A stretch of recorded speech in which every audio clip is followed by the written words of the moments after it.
The night was cold, and the rain was falling in long silver lines across the empty street, and the human man named Eric walked alone, his coat pulled tight against the chill wind as his boots splashed through shallow puddles under the dim yellow glow of street lamps that flickered like tired eyes trying to stay open, and the sound of water dripping from the rooftops filled the silence, making every step echo in the wet darkness until he saw her, a figure kneeling in the middle of the road, her head bowed and her hands pressed together as if in prayer, her thin body shaking under the torn remains of what might have once been a fine dress, the fabric clinging to her as the rain soaked every thread, and her hair hung in wet strands across her face, hiding her features. But when she raised her head slowly, her eyes shone through the shadows like twin stars pleading with him, and her voice, though weak, carried through the rain. "Please let me serve you.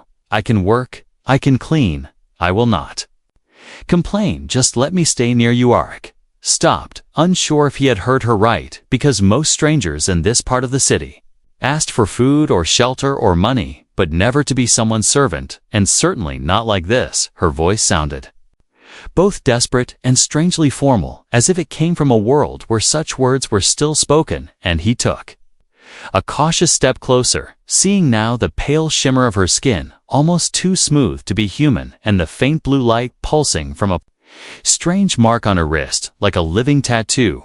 Her arms trembled as she tried to stand, but her legs gave way, and she fell forward into the muddy water, splashing her face.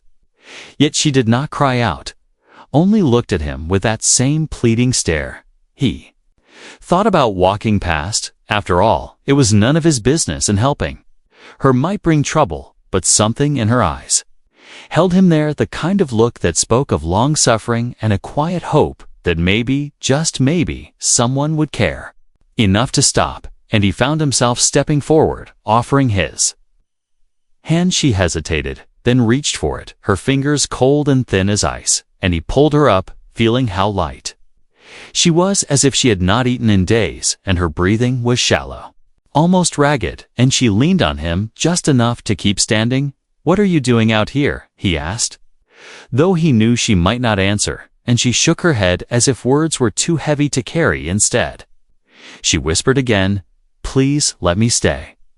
With you, I will do anything." He noticed her glancing over her shoulder into the darkness at the far end of the street, and for the first time, he heard, too, the faint echo of boots on wet pavement, many boots moving in a steady rhythm, drawing closer.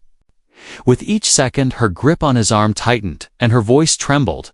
"They are looking for me. Please do not let them find me." Eric's instincts told him to leave her right there to avoid whatever danger was chasing her, but the sound of those footsteps quickened, and he realized that whoever they were, they would be here in less than a minute. He pulled her toward the narrow alley between two old buildings, the smell of rust and damp stone filling the air as they hurried through shadows, the rain dripping from broken pipes above them, and somewhere behind the marching steps turned into a faster run, voices calling out in a language he could not understand, but the tone was sharp and commanding.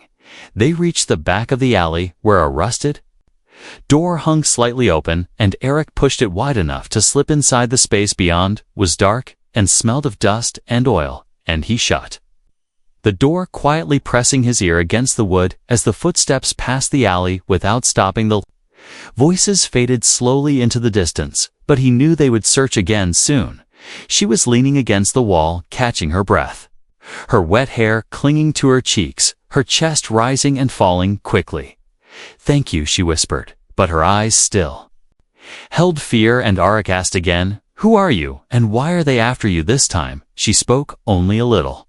"I was a servant, but I ran away, and they will not let me be free." And she lowered her head, as if ashamed. He wanted to press her for more, but there would be time later. Right now she was shivering, and the room was cold, so he took off his coat and draped it over her shoulders.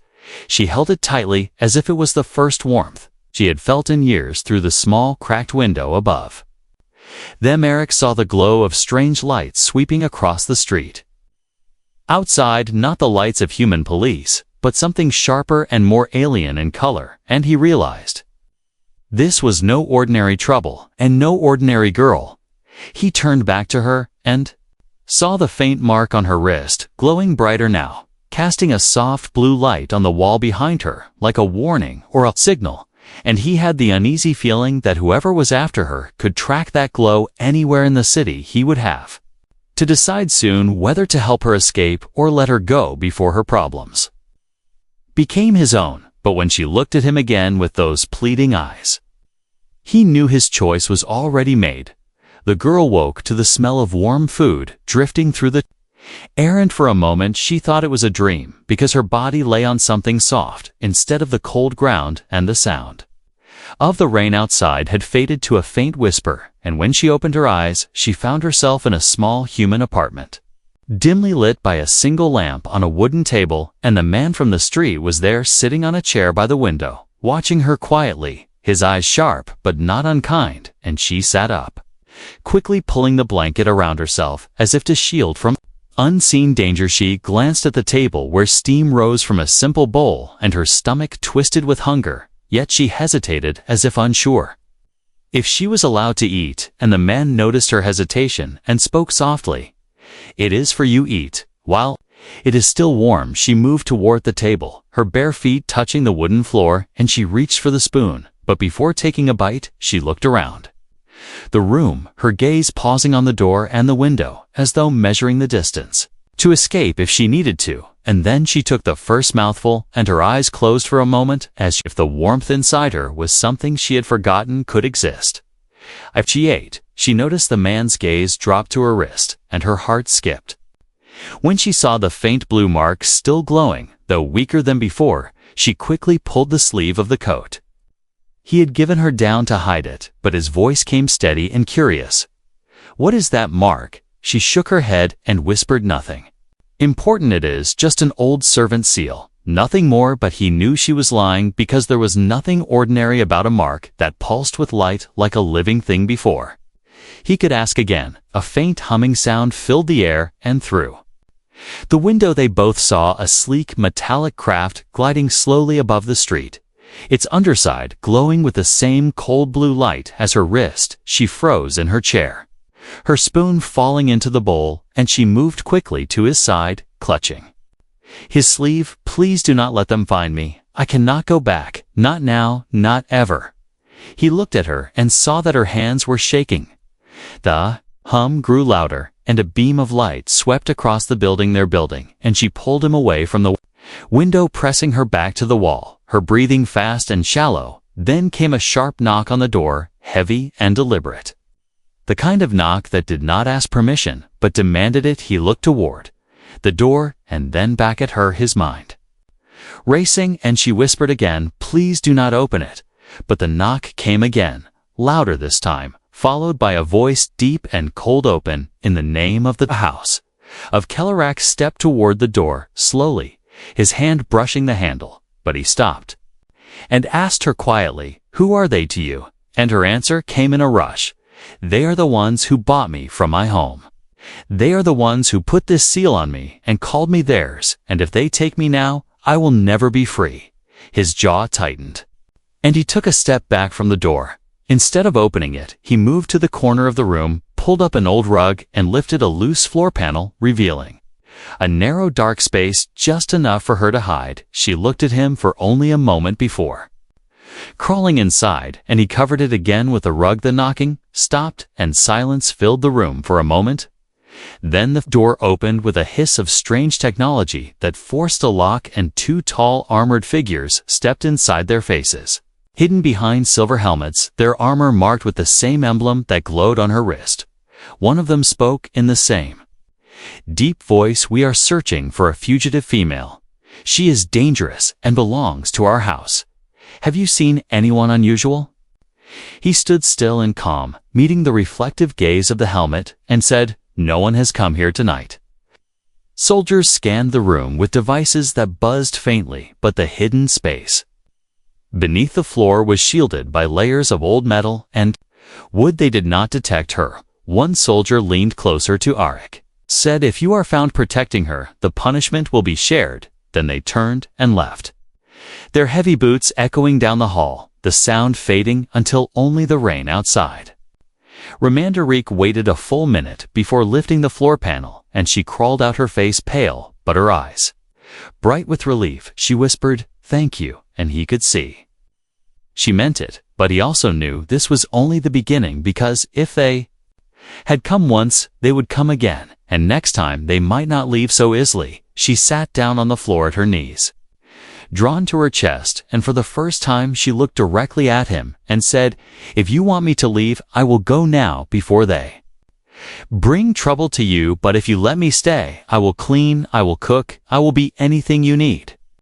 He looked at her, and for a long moment neither spoke as the rain outside slowed to a soft tapping, and somewhere deep inside he knew the choice he made now would decide both their fates, and then he said, "We will figure it out, but for now, you should rest." The early morning light crept into the room in pale streaks through the thin curtains, and Arik stood by the window watching the street below as the girl slept curled on the small couch, her breathing soft and steady, but even in sleep her hands clutched the coat he had given her, as if afraid it too might be taken away. The city outside was quiet in a way that felt unnatural. No market noise, no chatter, only the distant hum of machines and the occasional flicker of a blue light scanning through the mist rising from the wet pavement, and Arik knew they had not given up. He turned back to her when she stirred awake, her eyes opening slowly as though expecting danger to be standing right in front of her, and when she saw him, she relaxed.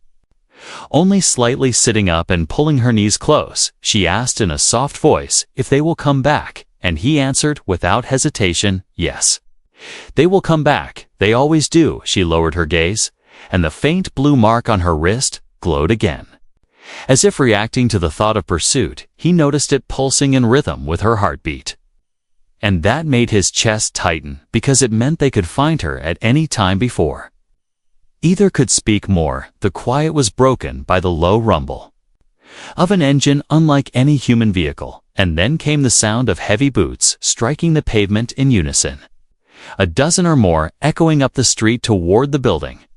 Arik moved to the small cabinet by the wall, pulling out a worn leather satchel and stuffing it with whatever he could find that might help: food, a flask, an old map, a small flashlight. The girl rose to her feet, quickly sensing what was coming, and he told her, "We leave now." They moved to the back of the apartment, where a narrow staircase led down to the rear alley, but halfway down they froze at the sharp hiss of the front door being forced open again, the metallic click of weapons, and the sound of voices speaking in the same cold language as before, this time closer, this time searching with more urgency. Arik grabbed her hand and pulled her through the back door into the chill air of the alley, the rain from last night still clinging to the ground in shallow puddles, the air smelling of damp stone and oil. They ran without looking back, weaving between narrow passages and slipping through the gaps between tall buildings where old brick met new metal, and above them the sleek, dark shadow of a patrol craft moved slowly, its scanning beams sweeping from side to side like a predator searching for prey. The girl's breath came in sharp bursts, but she kept up, her bare feet silent against the wet ground, and her grip on his hand never loosening. They passed under a broken bridge where the water dripped in slow, heavy drops from rusted pipes, and emerged into a wider street where abandoned market stalls stood like skeletons in the mist. Arik led her to a rusted metal door at the base of an old warehouse, prying it open with effort and pulling her inside. The vast interior smelled of dust and forgotten things, with old crates stacked high and shafts of light piercing the gloom from broken windows above. They paused for a moment, listening, but the sound of footsteps outside was getting closer, not farther. He spotted a ladder leading to a high balcony and motioned for her to climb first. She hesitated, glancing at the open space beneath them, but obeyed, moving quickly despite her exhaustion, and he followed. Just as the door they had entered burst open with a crash, the soldiers poured in, scanning the room with glowing devices, their armor catching the dim light and reflecting it in cold silver. The hum of their scanners filled the air like an angry swarm, and Arik pressed himself flat against the balcony floor, pulling the girl close. They held their breath as the beams of light swept over the crates below, moving closer and closer to where they hid. Then one soldier looked up, and for a second, Arik thought they were seen, but at that moment, a loud crash echoed from somewhere deeper in the warehouse, drawing their attention away. They took the chance, Arik guiding her to a small side door on the balcony that led to an exterior fire escape. They moved down quickly, their feet clanging on the metal steps, and when they reached the bottom, they slipped into another alley, disappearing into the fog that clung to the lower streets of the city. Here, the air was colder, and the sounds of pursuit were muffled, but the danger still pressed in on them. They walked quickly, but without running, now moving through the maze of alleys until they reached a service tunnel entrance half hidden by fallen debris, and Arik pushed the rubble aside enough to let them through. Inside it was dark, and the walls were slick with moisture, the sound of water dripping somewhere far ahead, echoing like slow heartbeats. They followed the narrow path, the only light coming from the dim glow of her wrist mark, which now seemed almost to lead the way. As they moved deeper into the tunnel, she spoke in a low voice. "I am sorry for bringing this to you. I only wanted to be safe. I thought maybe if I served you, they would not care enough to search. But I was wrong." He looked at her in the faint blue light and said, "You do not need to serve me to stay safe, but I think you are not telling me everything." She stayed silent for a few steps before whispering, "You are right." Before he could ask more, a deep, metallic roar rolled through the tunnel from somewhere ahead, the sound too low and powerful to be human machinery, and the ground beneath them trembled slightly as dust drifted from the ceiling. Arik stopped listening, and the girl's eyes widened with a fear he had not seen before. Whatever was making that sound was not just another search party, and it was getting closer. Metallic roar grew louder with every step, and the tunnel around them seemed to pulse with the sound, as if the walls themselves could feel the vibrations. Arik moved ahead slowly, his flashlight casting a thin beam across the damp floor, while the girl followed close behind, her eyes darting to every shadow. The air was thick with the smell of wet stone and rust, and the only other sound was the steady dripping of water that fell from pipes running along the ceiling. Yet beneath that constant rhythm there was another noise, a slow grinding, as though something massive was crawling toward them unseen. They rounded a bend, and the beam of light revealed that the tunnel opened into a wide chamber with broken catwalks hanging above pools of dark water. The faint blue glow from her wrist cast ripples across the walls, and she stopped suddenly, her breath catching. She whispered, "This place was used by them a long time ago. I never thought I would return here." Arik looked at her, puzzled, and asked, "What is this place?" And she replied, "It is part of the old service lines that connected the houses of power underground, hidden from the city above. They used it to move people and goods without anyone knowing." He could hear in her voice that when she said people, she did not mean volunteers. Before he could ask more, a flash of movement caught his eye from the far side of the chamber. Something huge shifted in the shadows, sending ripples through the water, and a low growl rolled across the space. The girl's hand gripped his arm tightly, her nails digging into his sleeve. "Oh," she whispered, "it is one of their guardians. They must have set it loose to find me." Arik scanned the catwalks above, spotting a narrow bridge of rusted metal that led to another tunnel on the opposite side. He pointed toward it, and they began to move quickly, their footsteps soft on the corroded steel halfway across the bridge. The sound of claws scraping against metal echoed through the chamber, and the massive shape emerged into the dim light, its body low to the ground like a hunting beast, its skin a patchwork of scaled plates and exposed sinew glowing faintly with the same blue light as her wrist. Its head turned toward them, and in the flicker of Arik's flashlight, he saw eyes that reflected the light like mirrors. Unblinking and fixed on them, it let out a roar that shook the bridge under their feet, and charged its claws, striking sparks from the steel. They ran the old bridge, groaning under their weight, the rusted bolts straining with each step behind them. The beast leaped onto the walkway, its weight causing the metal to bow dangerously. Eric could feel it gaining ground, and he reached the end of the bridge, shoving the girl into the tunnel ahead of him, just as the walkway gave a sharp metallic crack, and part of it collapsed into the water below, taking the beast with it. But the splash was followed by more scraping claws, and they knew it would climb again. They pressed on through the narrow tunnel, the walls closing in around them and their footsteps splashing through shallow streams of runoff. The girl's breathing was heavy, but she did not slow her pace. Eric asked her again what she had not told him, and this time she spoke without looking at him. "I was not just a servant. I was promised to the House of Keller as part of a pact between worlds, but I fled before the binding was complete," they claim. "I belong to them, but the truth is, I carry something they want more than me." She glanced at her wrist, where the mark glowed brighter than ever, and said, "This seal is not just to bind me, it is to track and control what is inside me." Eric felt the weight of her words, but before he could respond, the tunnel split into two paths, one sloping upward toward a faint light, and the other dropping into deeper darkness behind them. The beast roared again, its voice echoing closer than before. Without time to think, they took the upward path, the air growing colder as they climbed, and soon they emerged into a hidden service corridor lined with abandoned machinery and cracked tiles. Here the sound of the beast was muffled by the distance, but the danger was far from gone. The girl touched the wall, tracing strange symbols carved into the surface. She explained, "These are markers left by those who escaped before me. They show safe paths through the Undercity."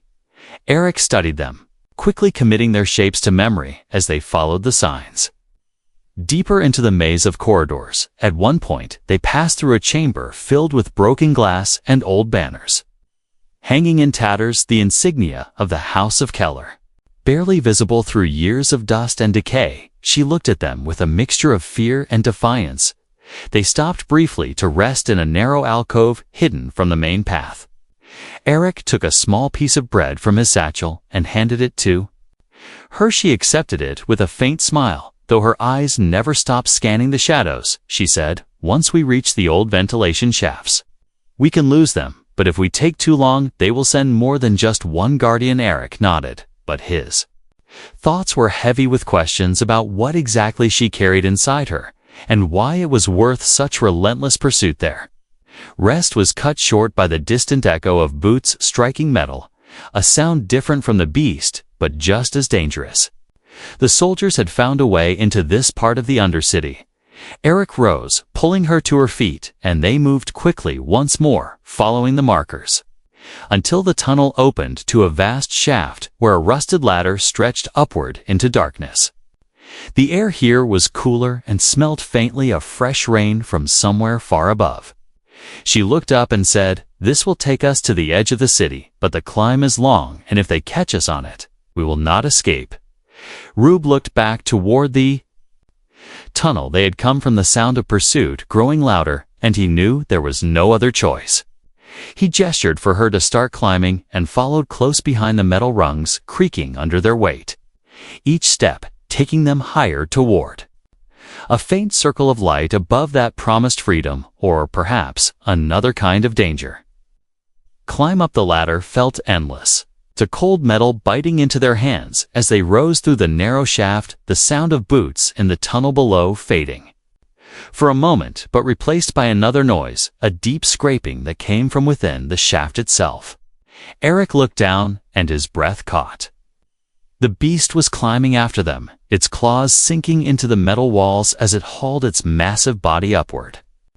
With terrifying speed, the faint blue glow from its chest casting twisted shadows that danced around them, he urged the girl to climb faster, her fingers gripping the rungs tightly despite the tremble in her arms.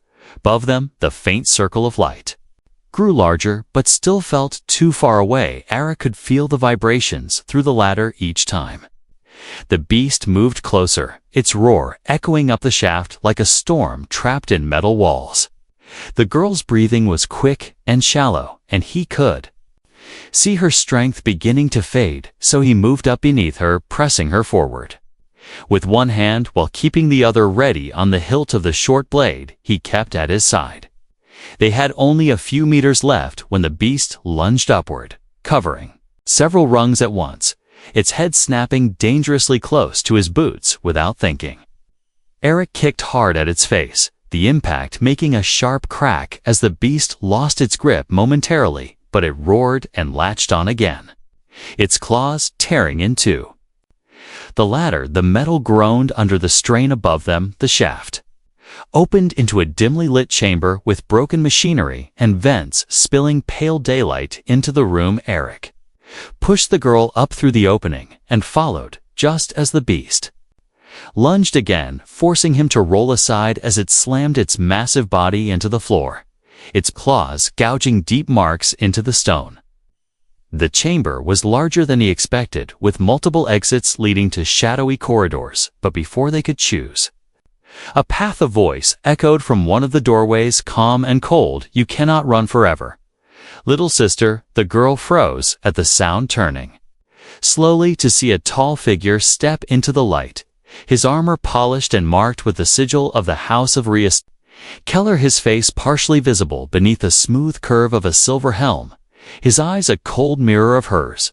And in that moment, Eric understood this was the brother she had spoken of. The man stepped closer, his gaze fixed on her and not on Eric, his voice carrying a strange softness that made the words feel more dangerous than any shout. "Come home and I will see to it you are not harmed. Refuse, and you will face the same fate as those who defy the house." He reached into a pouch at his side and withdrew a small device, pressing a button that caused the glowing mark on her wrist to flare with sharp pain.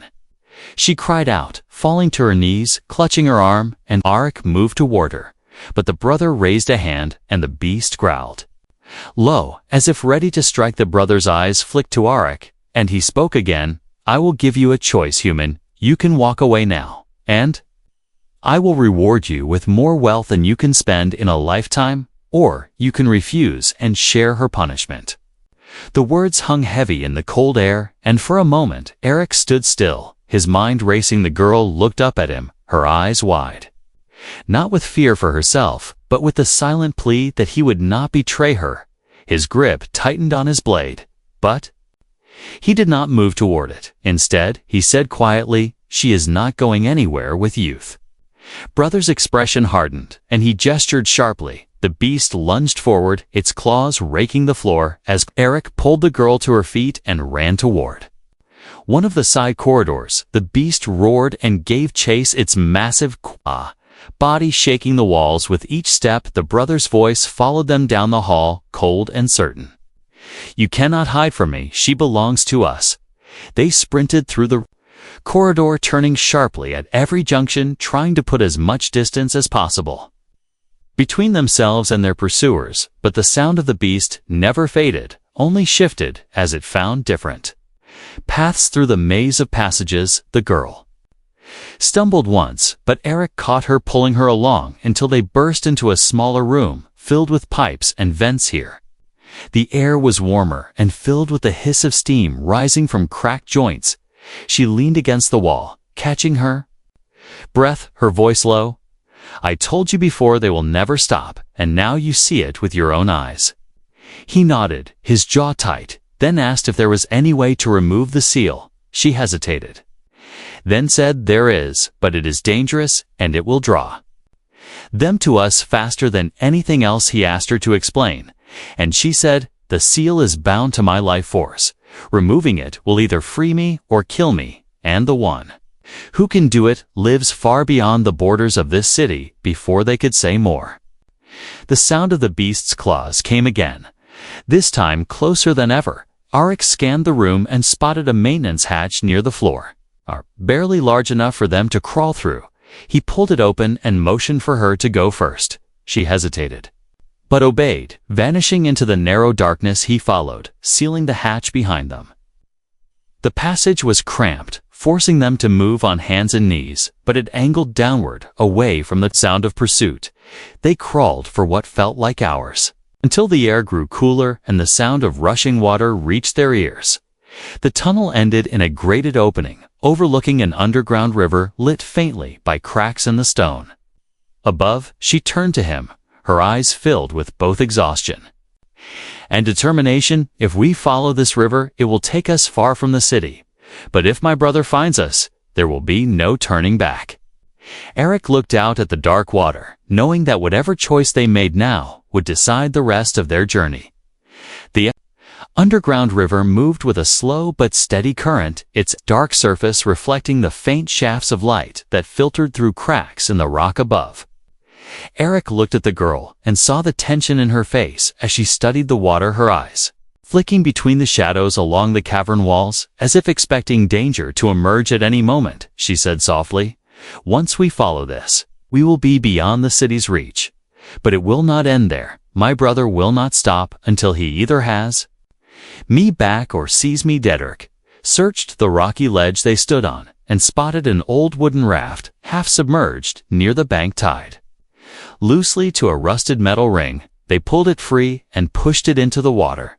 Climbing aboard, the wood creaked under their weight, but held steady enough to carry them. The current took them forward into the deeper darkness of the cavern, where the sound of the river echoed like a distant storm above them. The stone arched high, and the air smelled of damp earth and cold mineral water. They floated in silence for a time, until the girl broke it, her voice low. "I have to tell you something that may change what you think of me. When I escaped, I did not come empty-handed. I took something from the house of Keller, something they cannot allow to remain outside their control." Eric's eyes narrowed as he asked what, and she slowly lifted her hand, pulling back the sleeve to reveal the glowing mark. Brighter than before, the light pulsed and spread faintly across her skin, forming delicate patterns that shifted like liquid. She said, "This seal does more than bind me. It contains a fragment of their core power. Without it, their control over the outer worlds will weaken." Eric understood now why her brother pursued her so relentlessly. She was not just a runaway. She was a threat to everything they ruled. Before he could respond, a faint glimmer of light appeared ahead, and the sound of rushing water grew louder. The river bent sharply and spilled into a wider chamber where the roof was broken in places, allowing beams of daylight to cut through the gloom. Dust motes swirling in the golden shafts, but before they could appreciate the sight, a voice rang out across the water, calm and cold. "I told you there is no escape, little sister." Her brother stepped from the shadows on a narrow stone walkway that ran along the chamber's edge, his armor gleaming faintly in the light. The beast at his side, its low growl vibrating through the air. He walked slowly, keeping pace with the raft, his eyes locked on her. "I will make you an offer one last time. Return to the house, and I will see you treated with respect and safety. Refuse, and the beast will finish what it started in the tunnels." Eric tightened his grip on the pole he was using to steer the raft, but said nothing. The girl's voice was steady but firm. "I will never return to you. You know why I left, and you know I will not serve your masters." Her brother's gaze hardened, then softened again as he looked at Eric and spoke to him directly. "Human, you can still save yourself. Step aside, and I will grant you passage and wealth that will last your lifetime. Protect her, and you will be hunted until the day you die." The words hung in the chamber like a heavy chain, pulling at the choice before him. The girl's eyes found his, and silent playthraft drifted closer to the walkway, and the beast took a step forward, its claws scraping the stone. Eric made his choice without a word. He shifted his weight and slammed the pole against the walkway, sending a spray of water into the beast's face and pushing the raft toward the faster current at the chamber's far end. Her brother shouted in anger, the sound echoing as soldiers appeared at the far banks, their weapons raised bolts of blue energy cutting through the air and striking the water around them. Raft shook under the impact, and water splashed over their legs, but the current pulled them faster into a narrow channel where the walls closed in, and the roar of water ahead grew louder. Eric glanced back and saw her brother standing still, his face unreadable, but his eyes promising that this was far from over. The soldiers did not Pursue into the narrow channel, perhaps unwilling to risk the speed of the current, or perhaps knowing there would be other chances to catch them. The channel twisted sharply, and the roar became deafening as they burst out into the open under a gray sky, the river widening into a rough stretch of rapids that tossed the raft like a toy.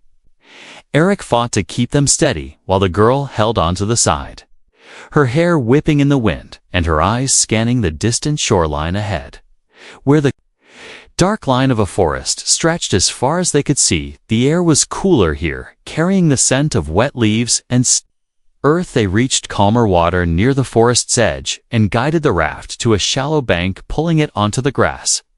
The girl stepped onto the soft ground, her bare feet sinking slightly into the wet soil. She looked at Arik and said, "You could have left me back there. You could have taken his offer. Why didn't you?" Arik met her gaze and answered, "Because I do not like being told what to do, especially by men who think they own others." She gave a small, tired smile, but her eyes were still shadowed with worry. From deep within the forest came the faint echo of a horn, its low, mournful note carrying through the trees. The girl's smile faded, and she said, "They have already set hunters on our trail. We cannot stop now." Eric nodded, slinging the satchel over his shoulder, and together they stepped into the shadows of the forest, the light of the open river fading behind them as the call of pursuit followed like a promise. The forest was thick and silent, the air heavy with the smell of damp earth and moss. The tall trees stretched high above, forming a canopy that let only slivers of light through the leaves. Eric and the girl moved quickly, weaving between trunks, their footsteps muffled by the carpet of wet leaves. Every sound seemed louder.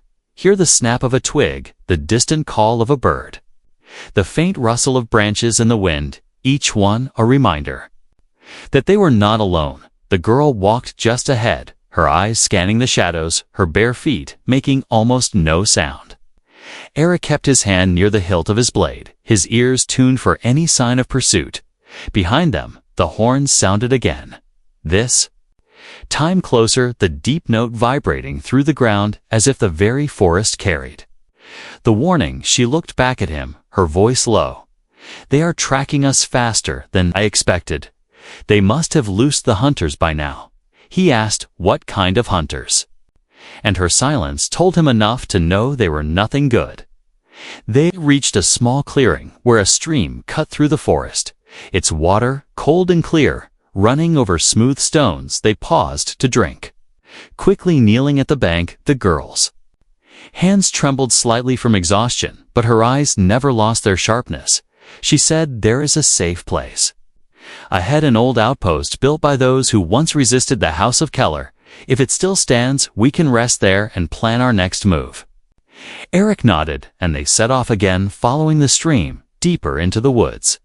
The path grew steeper as they climbed a slope covered in roots that twisted like the bones of the earth. The canopy thinned, and patches of light spilled onto the ground. But the light also made them visible, and soon they heard the low growl of something moving quickly through the underbrush. Eric turned to see a shadow darting between the trees, the movement too fast and fluid to be human. The girl's voice was urgent. "They have sent the trackers." They broke into a run, the forest blurring around them, the sound of pursuit growing louder until they burst out onto a rocky ledge overlooking a deep valley. The outpost lay on the far side, its towers broken, but still standing. The only way across was a narrow rope bridge swaying above the mist-filled gorge. The girl hesitated at the edge, her breath quick and shallow, but Arik urged her forward, the growls behind them growing into roars as the first of the hunters emerged from the trees.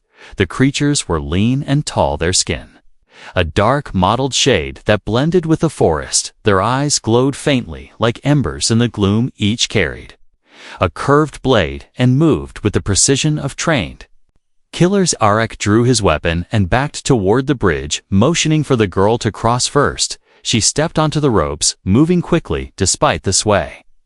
Arik slashed at the first hunter that lunged at him, forcing it back, then stepped onto the bridge himself. The ropes creaked under their combined weight. Halfway Across the hunters reached the bridge, two of them leaping onto the swaying ropes. The structure shuddered violently, the girl nearly losing her footing, but Eric steadied her with one hand while fending off the attackers with the other. The first hunter slashed at the ropes, trying to cut them, but Eric's blade met it in a shower of sparks. The second hunter moved low, aiming for his legs, but the bridge swayed at the right moment, throwing off its balance, and it slipped enough for Eric to kick it into the mist below. Reached the far side as the last rope on one end gave way, sending the bridge falling into the gorge. The surviving hunter on the ropes plunged into the fog without a sound. Eric pulled the girl into the cover of the broken outpost. Its stone walls crumbling but still providing shelter, they moved through the ruins, finding an old storeroom, where dust-covered crates lay stacked in the shadows. Girl sat on one of the crates, her hands resting in her lap, her voice soft. "I thought I would never see this place again. My people built it when they still believed they could fight, but the House of Keller broke them, scattered them across the worlds." Eric looked at her and said, maybe they were only waiting for someone to give them a reason to rise again. She met his gaze, and for the first time, there was no fear in her eyes, only a quiet determination. From outside came the distant sound of the horn again, but this time fainter. Perhaps the hunters had lost their trail, for now Eric sat beside her and said, "You will not be a servant anymore. Not to them, not to anyone." She smiled a small, tired smile and replied, "Then let me stand beside you. As an equal, not as someone who owes her life, but as someone who chooses to be here." He nodded, and in that moment, the bond between them was no longer one of rescue and survival, but of trust and shared purpose. They left the outpost at dawn, the mist still clinging to the valley, the forest quiet except for the soft rush of the stream below. The girl walked beside Eric.